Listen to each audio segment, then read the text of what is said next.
Presiden Venezuela Nicolas Maduro menegaskan dirinya akan mempertahankan setiap jengkal wilayahnya dari segala bentuk agresi pihak lain. Seruan itu disampaikan Maduro saat berpidato di hadapan pendukungnya di Caracas dalam acara peringatan perjuangan kemerdekaan Venezuela pada Selasa 25 November 2025. Pernyataan Maduro itu muncul di tengah meningkatnya ketegangan antara Venezuela dengan Amerika Serikat.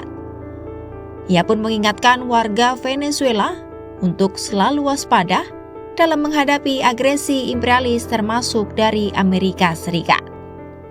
Nosotros tenemos que ser capaces de defender cada palmo de esta tierra bendita de cualquier amenaza o agresión imperialista, venga de donde venga y cuando venga. Alerta, alerta.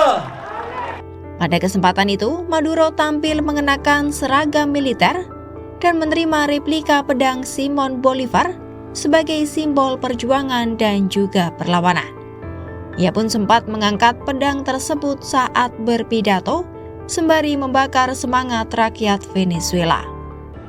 No hay excusa para nadie. Prohibido fallar en esta coyuntura decisiva para la existencia de la República. No hay excusa para nadie, sea civil, sea político, sea militar, sea policía. Que nadie se excuse. Prohibido fallar. La patria reclama nuestro mayor esfuerzo y sacrificio. Y con Bolívar vengo a decir que si la patria reclama, la patria tendrá nuestra vida, si es necesario. Sementara itu, ketegangan antara Venezuela dan Amerika Serikat semakin memanas dalam beberapa hari terakhir. Pada Senin 24 November 2025, Presiden AS Donald Trump menetapkan Maduro dan sejumlah pejabat terdekatnya sebagai anggota organisasi teroris asing. AS menuding Maduro terlibat dalam jaringan kartel narkoba de los Soles, sebuah jaringan yang dinilai para pakar sebagai jaringan pejabat pemerintah yang diduga terlibat praktik korupsi ketimbang sebuah organisasi kriminal yang terstruktur. Sebelumnya pemerintah AS juga menjadikan Maduro sebagai buron dan menjanjikan hadiah sebesar 50 juta dolar AS atau sekitar 833 miliar rupiah bagi siapapun yang memberikan informasi mengenai penangkapan Presiden Venezuela tersebut. Dengan masuknya kartel de los Soles ke dalam daftar organisasi teroris asing atau FTO, Trump kini memiliki dasar hukum untuk menargetkan aset dan infrastruktur terkait Maduro melalui sanksi tambahan.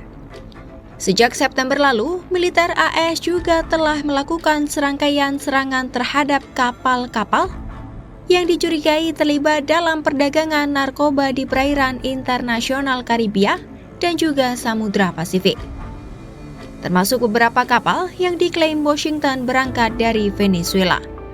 Sedikitnya 80 orang dilaporkan tewas dalam serangkaian serangan tersebut.